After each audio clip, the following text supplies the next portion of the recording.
Bismillahirrahmanirrahim. Jadi kalau dalam tradisi agama itu silaturahim adalah menyambung sesuatu yang seharusnya tersambung. Agama yang masuk negara nggak konflik itu diantaranya paling spesial itu Indonesia. Karena para wali ini mendampingi kultur daerahnya tapi tidak benturan.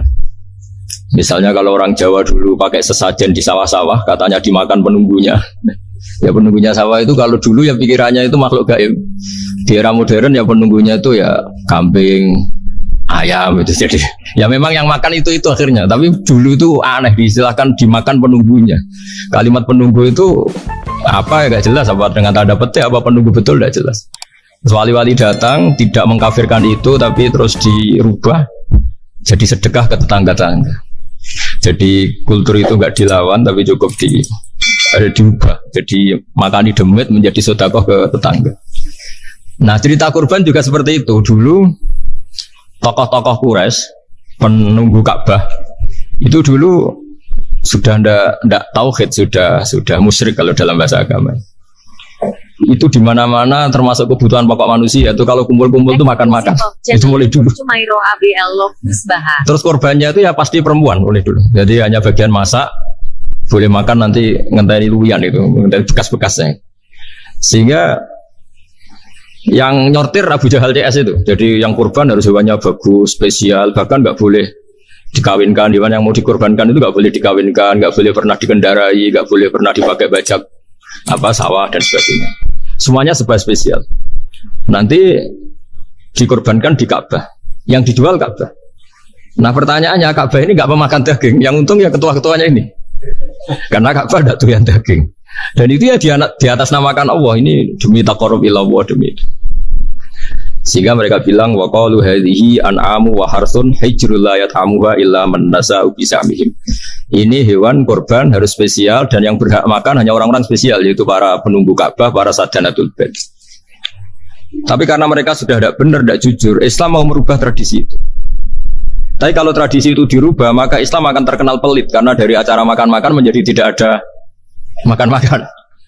Jadi kadang kebenaran itu harus diganti dengan sesuatu yang tidak ekstrim karena tadi dari acara makan-makan menjadi sama sekali nggak makan-makan. Maka terus diganti oleh Islam dengan kalimat udhiyah, dengan kata kurban. Nah, kenapa itu harus terjadi? Karena kurban itu sebetulnya syariatnya Nabi Ibrahim, di mana orang Mekah itu memang turunan Nabi Ibrahim, sehingga sisa-sisa makan-makannya masih. Cuma mulai ada melenceng, ada sesajen, ada khurafat, ada bid'ah. Kemudian itu mulai masalah. Terus Rasulullah Muhammad SAW datang ingin benahi itu. Tapi yang dibenahi adalah menghilangkan kemusyrikannya, bukan makan-makannya. Akhirnya diganti oleh udhiyah. Nah, kenapa ada kurban? Kalau dalam banyak literatur, Nabi Ibrahim alaihissalam itu Nabi yang paling dengan tanda kutip mengklaim kalau beliau itu orang paling sayang kepada Allah, paling dekat kepada Allah. Nggak ada yang dicintai selain Allah. Beliau memaklumatkan itu baik secara lisan maupun di gemuruh hatinya, di bisikan hatinya, di detak jantungnya, pikirannya seperti itu. Pas itu beliau belum punya putra karena beliau termasuk lambat punya anak. Suatu saat ditakdir punya putra, yaitu Ismail. Pas seneng-senengnya jalan, pas seneng-senengnya punya anak, sama Allah disuruh nyembelih. Anak kamu harus kamu sembelih. Ibrahim kaget. Kenapa ya Allah? Kamu adalah orang yang sering ngomong bahwa yang paling kamu cintai saya. Tapi setelah ada anak kamu, kayaknya enggak. Protes Nabi Ibrahim, Pak. Yang benar Gusti. Iya, harus anak kamu. Karena beliau kadung janji, kadung komitmen yang paling dicintai Allah, tidak ada yang lain. Saya akan mencintai engkau ya Allah, meskipun harus mengorbankan anak saya. Singkat cerita, terus disyariatkannya kurban itu. Ketika Nabi Ibrahim berkomitmen melaksanakan perintah itu, Ismail juga mau nurut, terus sama Allah diganti oleh hewan kurban yang bernama kambing. Sehingga versi cerita itu bahwa Allah akan maklumi ketika orang mencintai Allah secara serius, bersamaan dengan itu orang juga mencintai anaknya dengan proporsi masing-masing. Itu di khazanah-khazanah yang saya baca. Versi kedua, tapi ini nanti nggak perlu dipertanyakan, itu versi yang paling baik. Yang paling benar gimana? Yang tanya juga bid'ah, yang jawab juga bid'ah nanti. Karena itu wilayah yang kadung terjadi. Jadi kalau dalam ilmu hadis itu, kalau kadung terjadi, kamu unggulkan yang mana, tetap saja yang terjadi hanya satu, kelewat. Beda dengan istihad solusi. Karena mau terjadi ya kita uji coba. Kalau nggak cocok yang A ya cocok alternatif B, alternatif C. Kalau sudah kelewat mau gimana? Kalau salah ya salah aja kan. Versi kedua begini. Semoga versi kedua ini yang benar. Kalau ini benar keren. Nabi Ibrahim itu memaklumatkan diri. Kalau dalam bahasa Arab itu idea itu mengklaim bahwa dia adalah orang yang paling sayang terhadap makhluk Allah, semua hamba Allah. Terus beliau diterbangkan ke langit. Diterbangkan ke langit, ke alam malakut. Ya tidak usah ditanyakan, tanya terbang gimana, nanti ribet nanti itu. Setelah diterbangkan di langit, wa kadzalika nuri Ibrahim malakutas samawati wal ardh, diperkenalkan alam langit, terus dipertontonkan. Itu ada sekian hamba Allah yang nyabu, yang ngefly, yang dugem, pokoknya yang maksiat-maksiat itu. Ibrahim ditanya sama Allah, gimana itu mereka menurut kamu?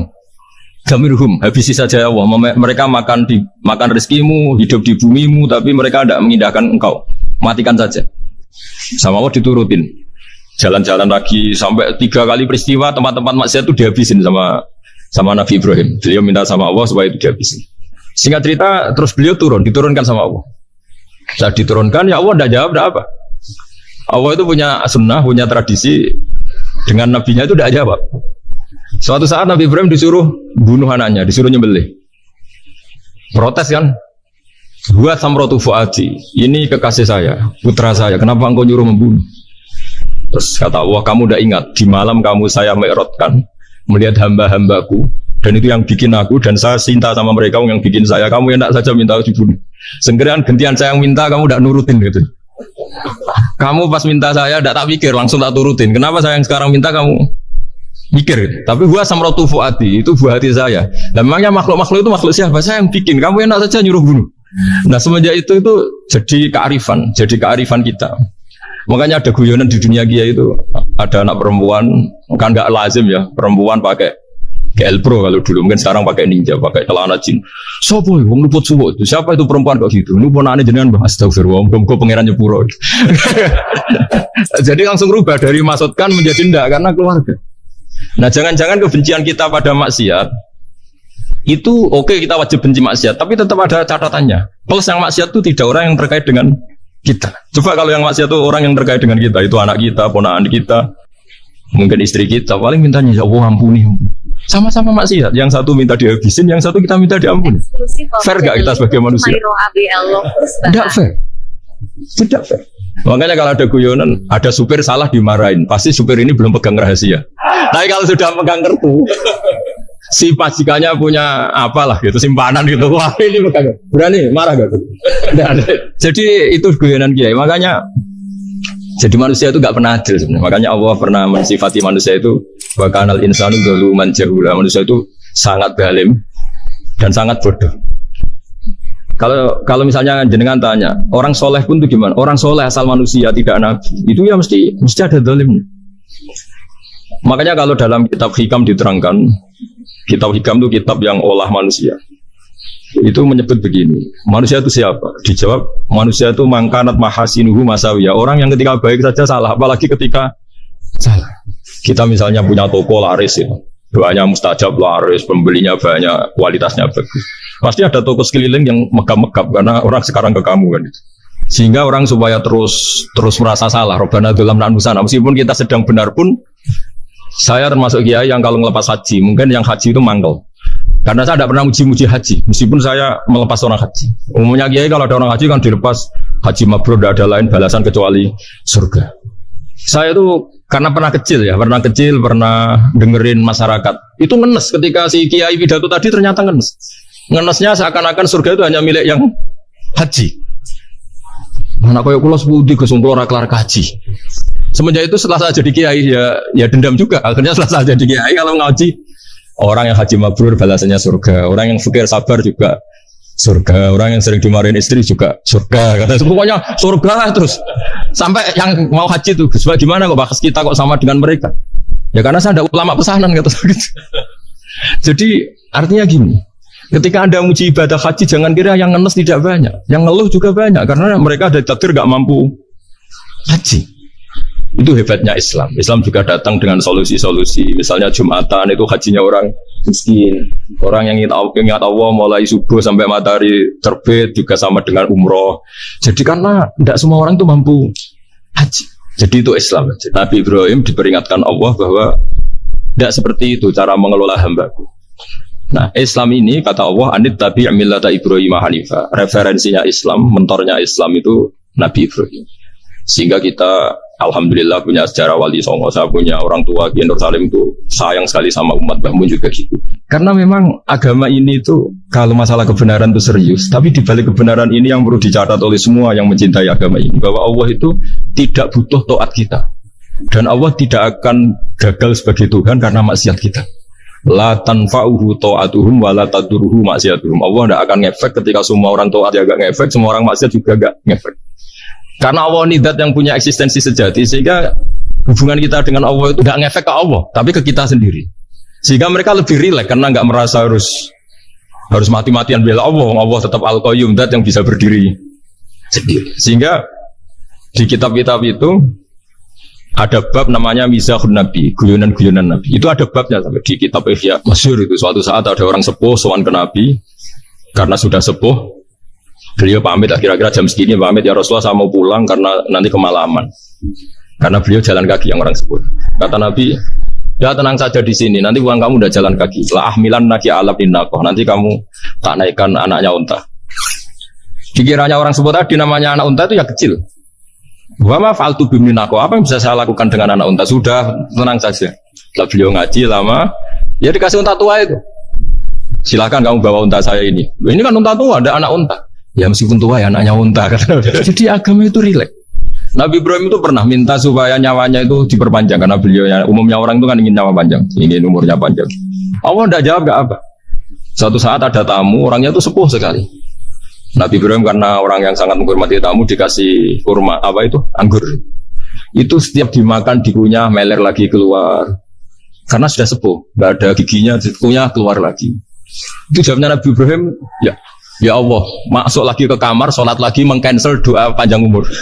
Katanya Ibrahim, oh jenengan jawab toh.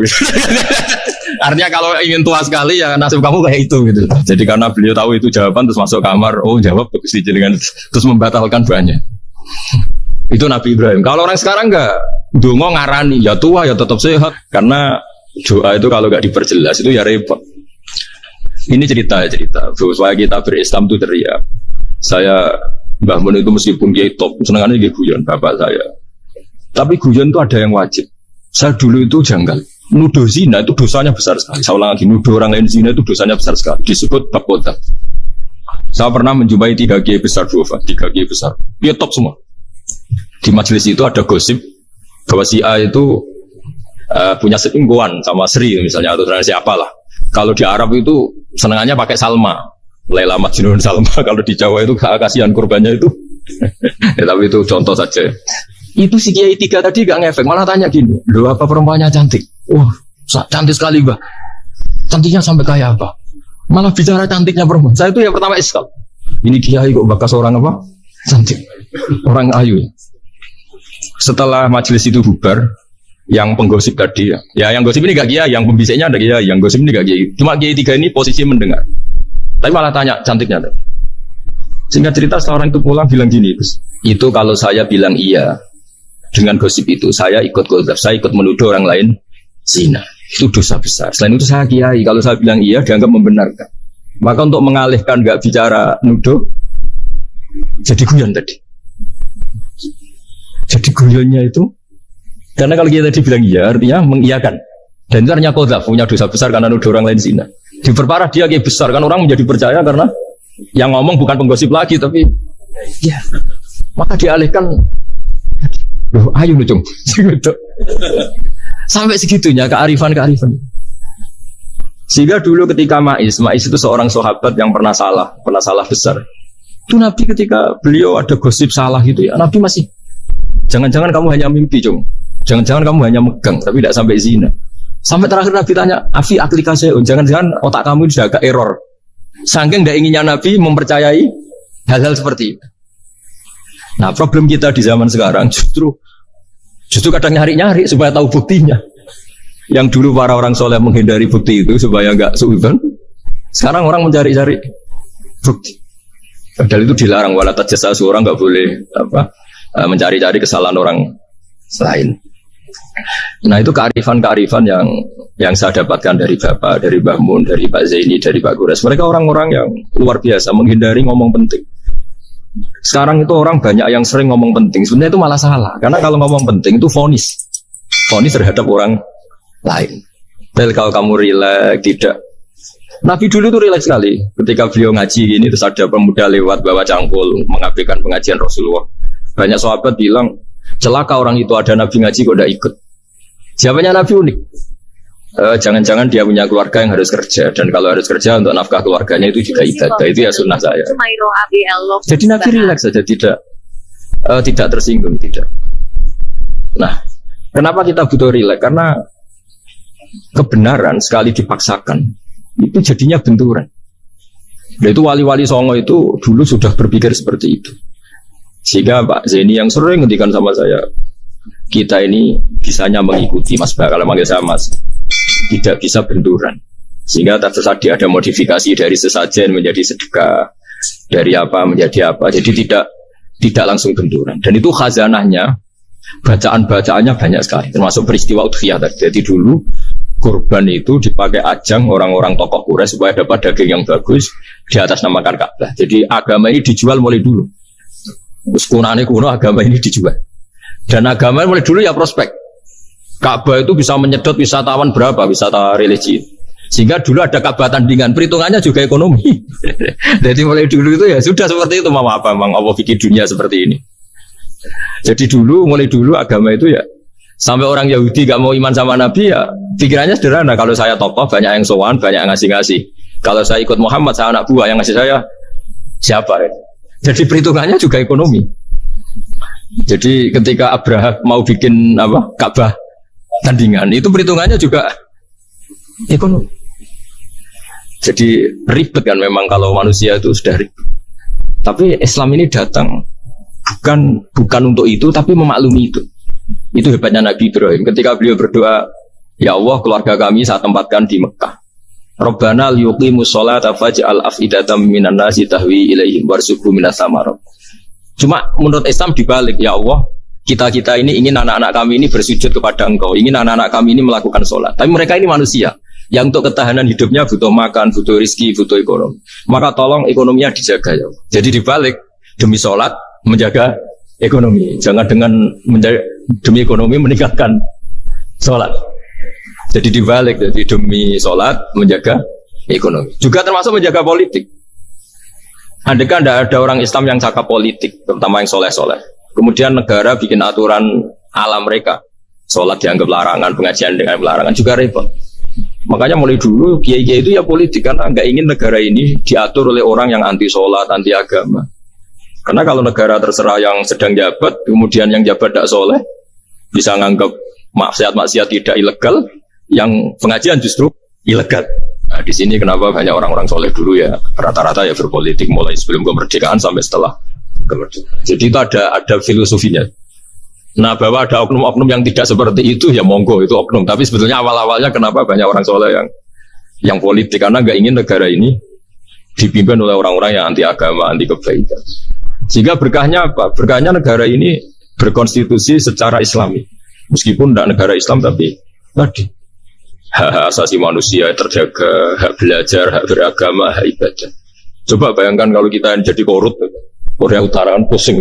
Itu uniknya, lagi-lagi ini cerita uniknya. Itu mulai dulu itu tidak ada benturan. Ketika ada Masumi, ada Partai NU, ada macam-macam. Muhammadiyah datang di Jogja itu Mbah Ahmad Dahlan itu teman dekatnya Mbah Hasyim. Saya tahu banyak tentang, namanya dulu Mbah Darwis.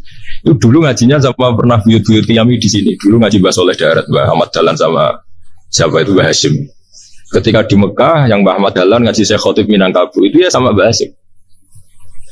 Nah kebetulan Mbah Ahmad Dahlan hidup di Jogja yang zaman itu sudah khurafatnya kayak apa, karena ada sistem agama yang sangat, menurut beliau sangat jauh dari Islam yang murni. Terus beliau revolusinya seperti itu. Yang Mbah Hasyim nampak di Jombang. Nah itu kan murni ilmu sosial, murni muqtadul khalq. Terus beliau punya metode yang berbeda, tapi nggak masalah, mulai dulu nggak masalah.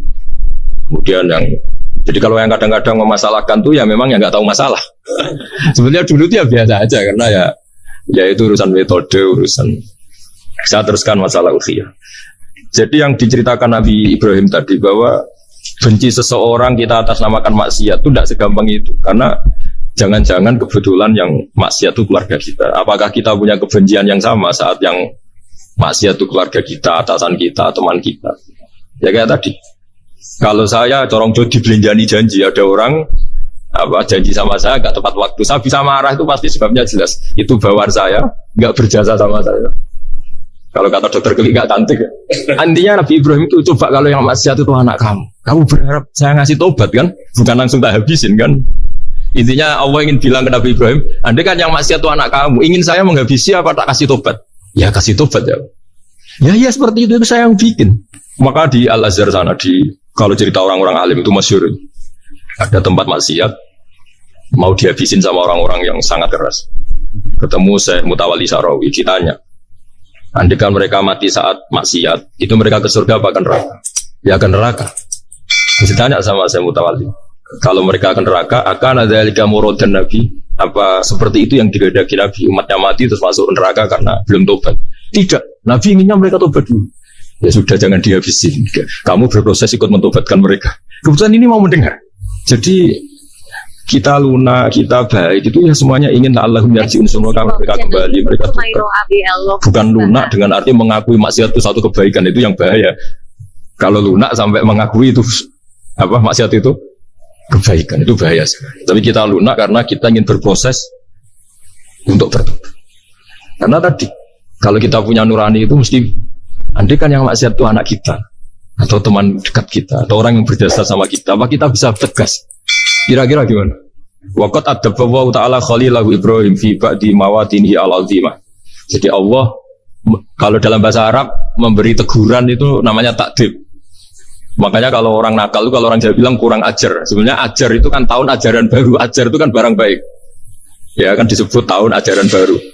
Pengajaran, ajar itu kan barang baik. Jadi kalau kurang ajar berarti kurang baik. Itu bahasa Arabnya orang yang kurang ajar perlu diajari. Itu kalau orang Arab bilang ditakdib, diwarai toto kromo, diadabkan. Jadi belum punya adab diadabkan.